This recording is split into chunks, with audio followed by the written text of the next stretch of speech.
मित्रों, एक दिन की बात है। माता लक्ष्मी और भगवान श्री हरि वैकुंठ में विश्राम कर रहे थे।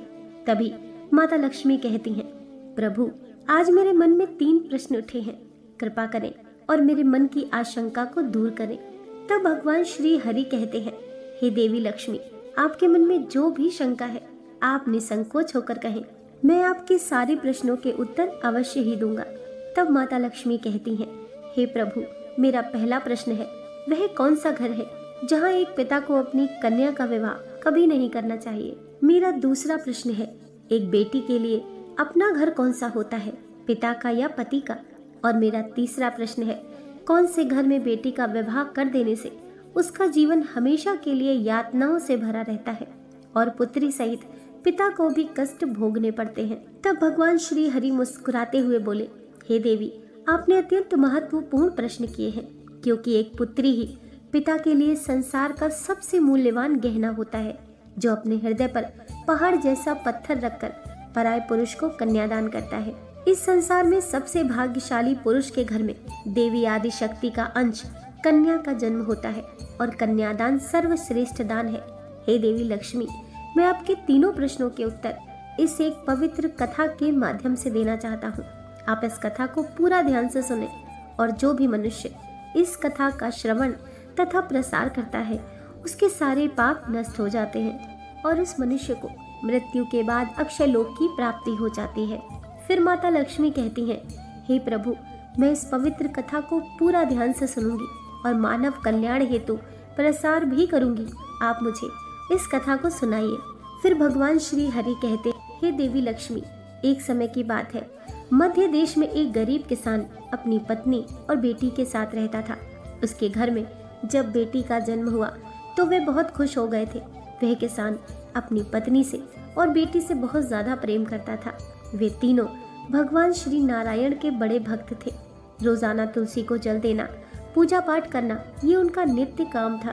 किसान की बेटी अपने माँ बाप के साथ साथ वह भी नारायण भक्ति में लीन थी। किसान की पत्नी और बेटी बहुत ही गुणवान, रूपवान और संस्कारी थी। मित्रों, भगवान श्री हरि कहते हैं, हे देवी लक्ष्मी, किसान अत्यंत गरीब होने के कारण नगर के एक व्यापारी सेठ के पास खेती के काम के लिए जाया करता था। उस सेठ का स्वभाव बहुत अच्छा था। वह किसान कई सालों से उनके यहाँ पर काम करता था। उस किसान की बेटी हर दिन अपने पिता के लिए घर से दोपहर का भोजन लेकर उस सेठ के खेत में जाती थी। ये सिलसिला कई सालों तक चलता रहा। वह हर दिन अपने पिता का भोजन बनाकर खेत में ले जाती थी। वह सेठ हर दिन उसकी बेटी को देखता था और उस पर नजर रखता था। इस तरह कई और साल बीत गए। फिर किसान की बेटी जवान हो गई। फिर हर दिन की तरह किसान की बेटी खाना लेकर खेत में आई थी। उस दिन किसान और सेठ साथ में बैठकर खेती के कामों के बारे में चर्चा कर रहे थे। जब सेठ की नजर उस लड़की पर पड़ी तो उसकी सुंदरता और संस्कारों को देख वह मोह जाल में पड़ गया। उसके मन में ख्याल आया कि क्यों ना मैं इस लड़की को अपनी बहू बना लूं। थोड़ी देर के बाद किसान की बेटी वहां से चली गई। तब सेठ ने अपने मन की गुप्त बात किसान से कह डाली और बोला, हे भाई, तुम बहुत दिनों से मेरे यहाँ काम करते हो, लेकिन मैंने तुमसे आज तक कुछ भी नहीं मांगा। किंतु अगर तुम बुरा न मानो तो क्या तुम अपनी बेटी का विवाह मेरे बेटे के साथ कर दोगे? सेठ के मुंह से ऐसी बात सुनकर उसकी खुशी का ठिकाना न रहा। किंतु किसान ने हिचकिचाते हुए बोला कि सेठ जी, मैं आपकी बातों से सहमत हूँ, किंतु इस विवाह के बारे में मुझे अपनी पत्नी और बेटी की राय लेनी चाहिए। तब सेठ ने बोला, हे मित्र, क्यों नहीं, तुम जरूर उनकी राय लेकर मुझे बताओ। भगवान श्री हरि कहते हैं, हे देवी लक्ष्मी, जब भी किसी स्त्री या पुरुष का विवाह करना हो तो उनके मन की बात जानकर ही माता पिता को उनके भविष्य के निर्णय लेने चाहिए। जब रात में किसान ने अपनी पत्नी और बेटी से इस विवाह के बारे में पूछा तो उन दोनों ने एक साथ हाँ में जवाब दी। वैसे भी किसान की पत्नी हमेशा से चाहती थी कि उसकी बेटी किसी राजघराने में राज करे।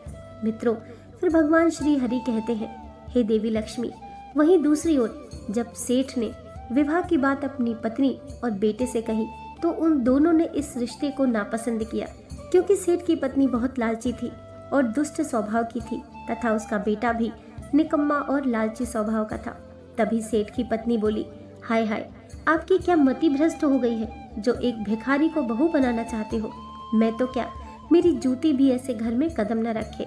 और सेठ का बेटा भी अपनी ही माँ के जैसे तेवर दिखाते हुए बोला, पिताजी, क्यों आप मेरी जिंदगी खराब करना चाहते हैं? मेरे दोस्त और हमारे नातेदार हम पर थू थू करेंगे। मित्रों, सेठ को लगता था कि अगर ऐसी अच्छी बहू उसे मिल जाए तो उनके घर की तरक्की होगी, घर में शांति बनी रहेगी और बेटा भी उसके काम में हाथ बटाएगा। लेकिन घर वालों की ऐसी बात सुनकर सेठ को बहुत गुस्सा आया और सेठ ने कहा, अब इस घर की बहू तो केवल इस किसान की बेटी ही बनेगी। उस घर में सेठ का ही राजत्व चलता था, इसीलिए उसने जबरदस्ती अपनी पत्नी और बेटे को मना लिया। फिर अगले दिन जब खेत में किसान और सेठ की मुलाकात हुई तो किसान ने बोला, सेठ जी, मुझे माफ कीजिए, हमें ये रिश्ता तो बहुत पसंद है, किंतु मेरी आपके बेटे के साथ विवाह करने की हैसियत नहीं है। तब सेठ ने मुस्कुराते हुए कहा, बस इतनी सी बात है, तुम जितना चाहे खर्च करो, तुम्हें जितने भी धन की आवश्यकता हो तुम्हें हमारे मुंशी जी देंगे। तब सेठ ने मुंशी से कहा, देखो, ये हमारे होने वाले समधी हैं, इन्हें जो चाहे वह सब कुछ दे दो। फिर उस किसान ने भी बड़ी धूमधाम से अपनी बेटी की शादी उस सेठ के बेटे के साथ कर दी। किसान की बेटी ने भी ईश्वर का नाम लेकर उसके साथ 7 फेरे लिए और वह अपने ससुराल चली गई। फिर क्या था, सेठ का बेटा पत्नी को छोड़ अपनी एक प्रेमिका के साथ रहने लगा और आए दिन सास बहू के बीच झगड़ा होने लगे। हर दिन सेठ जी अपनी बहू और पत्नी को समझाते हुए सुलह कर देते थे। फिर एक दिन सेठ जी को दिल का दौरा पड़ा और इस कारण से उसकी मृत्यु हो गई। तब सबसे ज्यादा दुख उस किसान की बेटी को ही हुआ था, जबकि सेठ की पत्नी और बेटा बहुत खुश हुए क्योंकि अब उन्हें टोकने वाला कोई न था।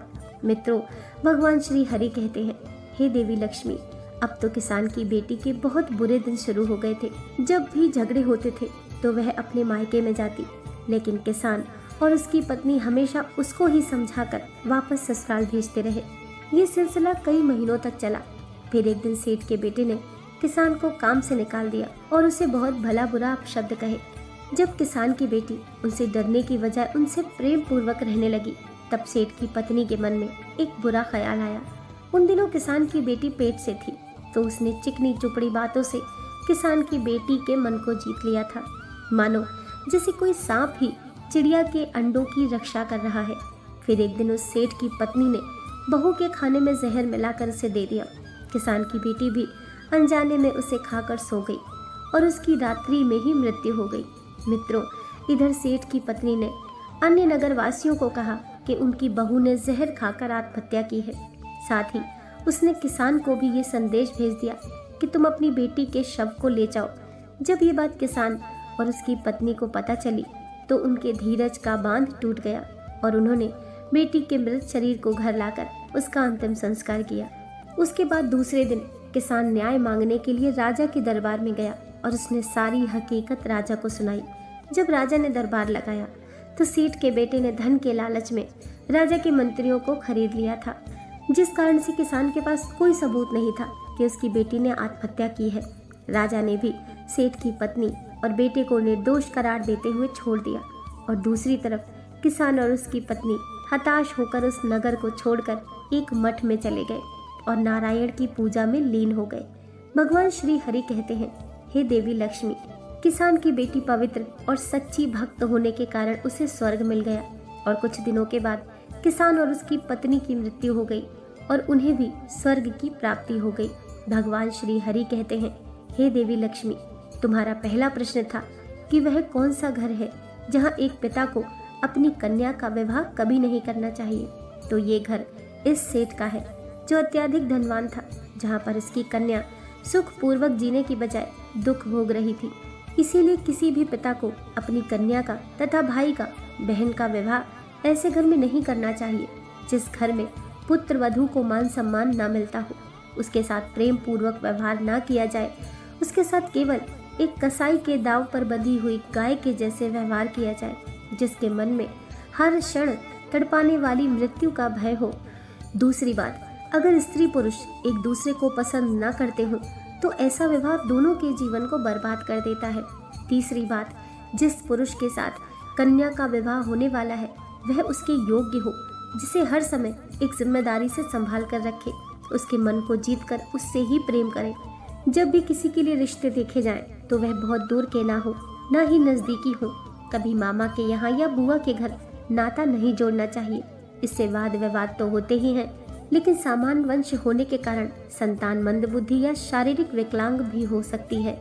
अपनी कन्या का रिश्ता अन्य दूर प्रदेश में कभी नहीं करना चाहिए, क्योंकि उसके बुरे हालात में पिता या भाई की ओर से मदद मिले।